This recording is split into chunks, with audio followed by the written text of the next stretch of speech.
तुम्हें अपनी जिंदगी की परवाह तो है नहीं, मगर अपनी अमीरी का जहर इन सब की जिंदगी में क्यों घोल रहे हो? तुमको किसने इजाजत दी बेहूदियां करने के लिए? एक्सक्यूज मी सर, आज विकी का जन्मदिन है सर, इसलिए हमने तुमसे पूछा मैंने? किससे पूछकर तुमने कॉलेज को शराब का डाल डिस्को क्लब बना दिया? मैं तुमसे पूछ रहा हूं। किसी की इजाजत से नहीं। तो इस कॉलेज को क्या अपने बाप की जागीर समझ रखा है तुमने? सर, एक तो कॉलेज में गुंडागर्दी करते हो, ऊपर से आंखें दिखाते हो। सुधर जाओ वरना कॉलेज से रेस्टिकेट करा दूंगा, याद रखना। तुम मेरा कुछ नहीं बिगाड़ सकते। अच्छा, इतना घमंड? मैं अगर चाहूं तो तुम्हें इसी वक्त कॉलेज से धक्के मार के निकलवा सकता हूं। अगर इतनी जरूरत हो तो सारा हाथ तो लगा कर दिखाइए, ज्यादा बकवास मत कीजिए। बदतमीज, बेशरम।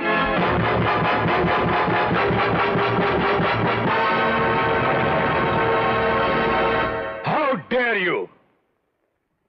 आपकी तो इतनी भी औकात नहीं कि आप हमारे बेटे के सामने आंख तक उठा सकें। हाथ कैसे उठा दिया? इसका अंजाम जानते हैं आप?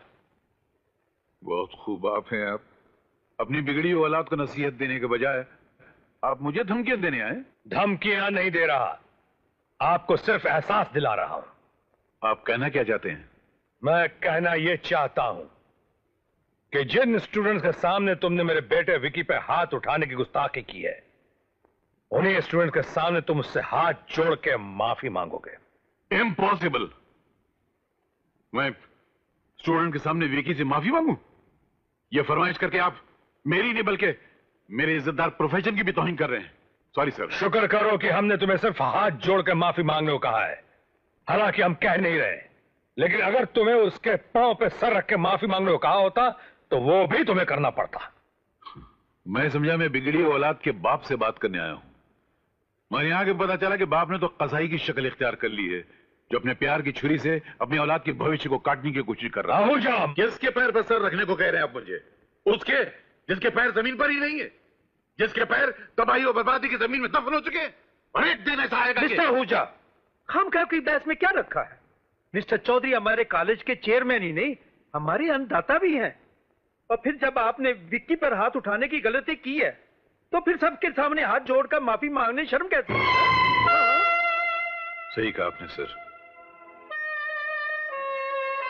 माफी मांगने में शर्म कैसी? कोई शर्म नहीं।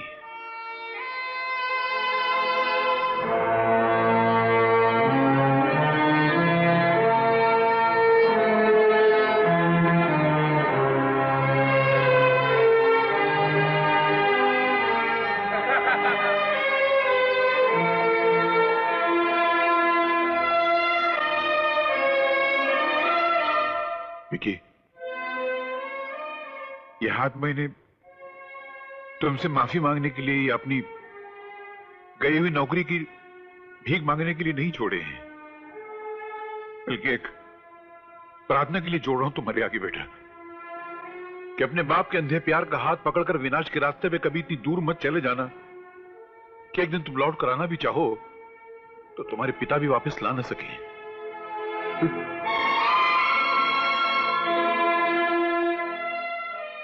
दौलत पे इतना गुरूर अच्छा नहीं है बेटा, ये बहुत बेवफा चीज है। ये इंसान के पास आने में बहुत वक्त लगाती है, लेकिन जाते वक्त पलक झपकते ही चली जाती है। और अक्सर ये अकेले नहीं जाती, जाते जाते इंसान की इज्जत भी साथ में लेके चली जाती है।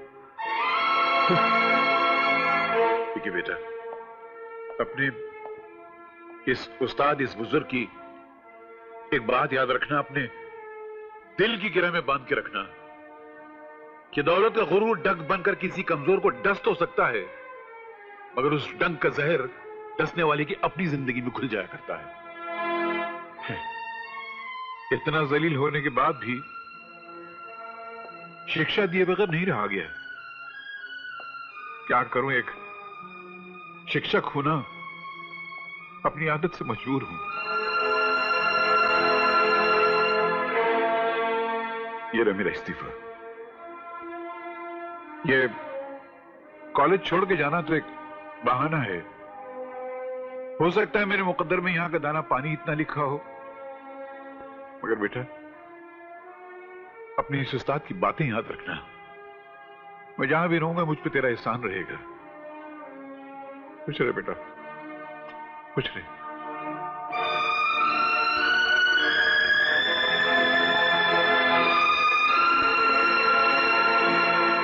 चेयर। चेयर। भाई कमाल है चौधरी साहब। अरे विक्की के बर्थडे पर सब लोग शराब पी रहे हैं, हाँ। और आप है कि शरबत पी रहे हैं। शरबत इसलिए पी रहे हैं मेहरा कि हम तो शरबत पी रहे हैं, मगर जो शराब पीने वाले होते हैं उनको एक दिन शराब पी जाती है। भला वो पीने वाला भी क्या जिसे शराब पी जाए? तो लग जाए शर्त कि तुम शराब की पूरी बोतल एक ही सांस में पी जाओगे। और अगर मैंने पी ली तो जो तुम कहोगे वो मैं करूंगी, वरना जो मैं कहूंगी वो तुम्हें करना होगा। अगर ये शर्त मैं जीत गया तो ये शर्त तुम्हें बहुत भारी पड़ जाएगी। सोच लो, तुम्हारे पास अभी भी वक्त है। तुम्हें थूक के चाटना हो तो बेशक चाट लो।